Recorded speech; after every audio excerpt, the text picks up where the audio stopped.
sais que dans ma boîte, j'avais 15K de coûts par mois. Aujourd'hui, je suis à 1005.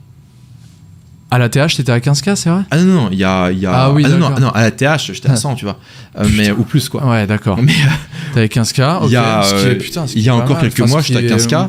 Non, ça me fait trop chier. Ouais, d'accord. J'en ai marre de payer. J'en ai marre surtout à l'ère de ChatGPT, à l'ère de l'IA, à l'ère de make.com pour automatiser, à l'ère de t'as juste une IA pour tout faire. Ou je crowdsource si ça demande de réfléchir 5 minutes. Je ne veux plus payer des mecs, je ne veux plus avancer de cash. Ouais, je capte. Après, dans un avec du webinar. Et après, tu vois, sur l'Ads, ce qu'on fait, c'est qu'on simplifie le truc à mort. C'est que c'est plus en mode, oui, alors du coup, il y a un mec qui fait il y a un mec qui fait des scripts, il y a un mec qui run les ads parce qu'il comprend, je sais pas, Facebook, comment ça marche, ou YouTube. Il y a un mec derrière qui va optimiser le funnel, la landing page, etc. Évidemment, ils n'arrivent pas à se parler entre eux et au final, tu payes 4 mecs qui font rien, quoi. Ou qui se tirent tous dessus parce qu'en fait, je dirais, ça s'emboîte pas, quoi. Donc le mec, je lui dis, c'est très simple. Moi, je veux acheter du lead. Donc on va acheter du lead. Ce qu'on veut optimiser, c'est le coût par lead et la rentabilité moyenne par lead sur la base mail. Donc il n'y a même pas d'optimisation de funnel, il n'y a pas de ouais, ok, vas-y, on va tester le bump, machin. Je rentre pas là-dedans. Ça m'intéresse plus. Oui. Seuls les trucs simples peuvent scaler. C'est une petite théorie du moment. Les business complexes, 5 funnels, 3 bumps, des relances, des closers, des machins, ça foire tout le temps. Et ça gicle le sang dans tous les sens parce qu'il y a toujours une fuite et tu perds tous tes leads. Donc simplicité ultime. Le mec, son job, c'est d'acheter du lead qualifié, que son lead soit à un prix raisonnable et qui rapporte quelque chose de raisonnable. Tu montes ta gueule en pub? Ouais, je pense. Ouais, d'accord. Mais ouais, donc à part ce gars-là où finalement ça va coûter un peu de sous, je n'avance plus rien. Je veux plus rien avancer. Juste en marche pure. Marge. Moi, c'est le sujet du copywriting, mais bon, là, je vais m'y mettre. Enfin, j'ai créé le compte déjà. Et au niveau des emails, tu vois, c'est nickel, quoi. Si je fous des années de mails que j'ai fait dans ton truc... C'est beaucoup mieux. Ce que tu fais, sur Tugan.ai, tu prends sur la thématique indépendance financière, investissement, éducation financière, awareness financier, enfin, t'appelles ça comme tu veux. Tu prends le meilleur contenu short américain, qui est super. Tu le passes dans la machine, et il te fait des posts LinkedIn, des threads Twitter, des newsletters... même des posts community, enfin tu vois le post LinkedIn et le post community sur YouTube c'est la même chose plus ou moins. Et en fait du coup tu prends cette matière première là et tu sors ça. C'est beaucoup plus efficace. Pour l'emailing pareil. Bah ouais. Putain. Ou tu prends tes shorts à toi, ton contenu à toi, tes clips à toi, donc c'est genre tes idées. Moi je vais faire ça, je vais prendre mes shorts et mes trucs à moi, fait par mes affiliés. Donc moi j'arrive, je fais un live, je fais un podcast, je fais un machin, ok, je balance mes trucs, mes affiliés ils cut en clip et en short. Ce qui performe le plus, je le prends, je le mets dans Tugan.ai, ça me sort du mailing, ça me sort du thread, et du coup, voilà, je la boucle comme ça, et la boucle est bouclée, et je suis tranquille, quoi. Et après, si j'ai pas assez de munitions... tu fous des copywriters à la rue. Et si j'ai pas assez de munitions comme ça, parce que je sais pas, on épuise un peu les sujets, je pense pas, mais si ça arrive... Tu vas sur le marché US. Je prends le marché US, je prends les meilleurs sujets sur le marché US, je te prends, je sais pas, du Hormozy, je te prends du Luc Belmar, tout ce qui est un petit peu mindset, finance, machin. Éventuellement, quelques sujets chez Tate, tant que c'est pas en mode les femmes savent pas conduire, mais des trucs plus business. Je te prends ça et derrière, en fait, je suis tranquille, quoi. Et c'est pour ça qu'en fait, je me demande, mais comme tout le monde peut utiliser Tugan.ai, prendre le meilleur contenu américain pour faire les meilleurs threads, short, post LinkedIn, comment moi je survis? Bon, la réponse, c'est je vends l'appel. Mais tu vois. Ouais, mais le lien avec ta commu, tu vois. Ouais. C'est ça, tu vois, c'est toujours le vrai sujet. T'appelles ça le MVG, j'aime bien. MVG, Minimum Viable Guru. Tu renforces ça non-stop. Ouais. Toi, par contre, ça doit être un vrai sujet de doser ce que tu proposes publiquement pour créer la trust, l'intérêt et susciter la conversion, et ensuite délivrer...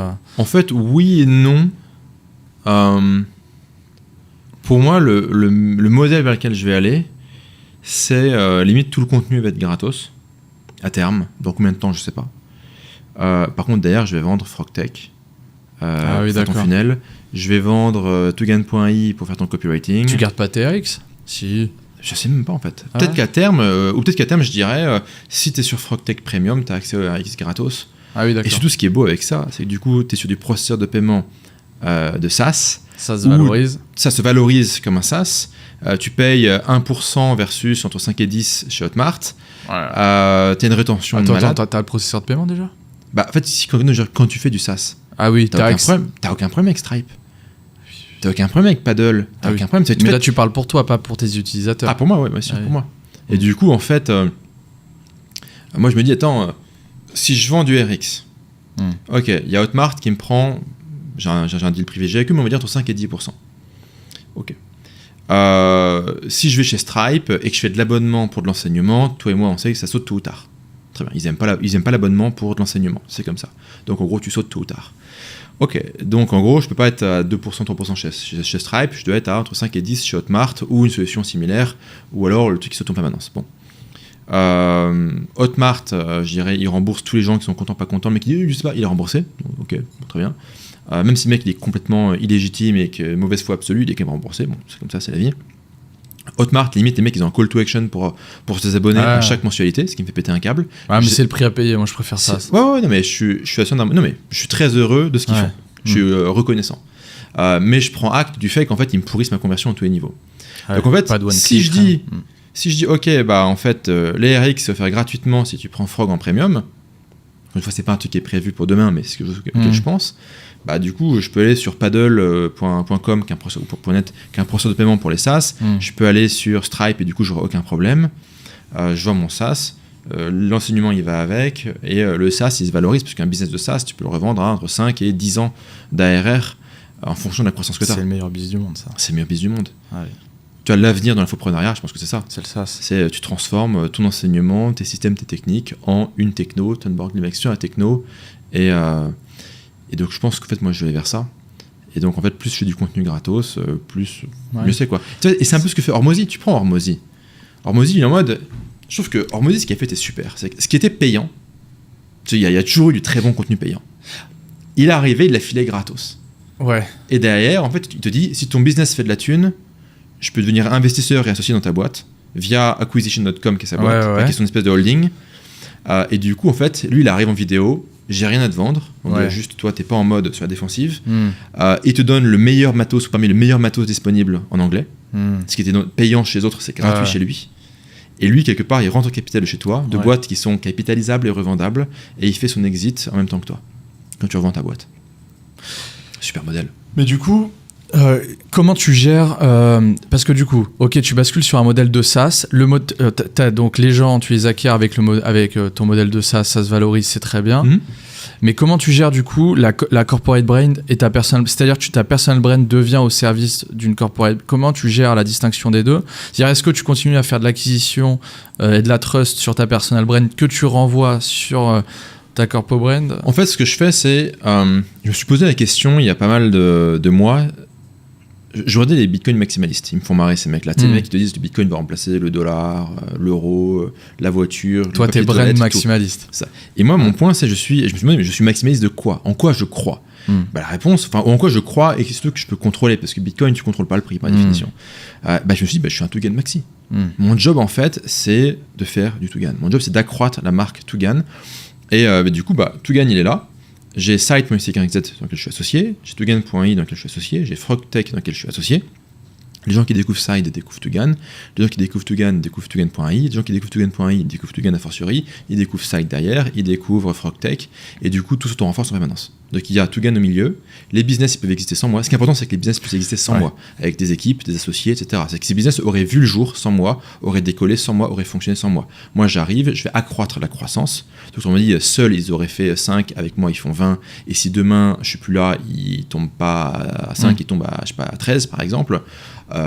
C'est moi qui suis peut-être un petit peu arrogant par rapport à ma contribution à ces boîtes. Ça se trouve, ma contribution est beaucoup plus petite que ce que j'imagine, on s'en fout.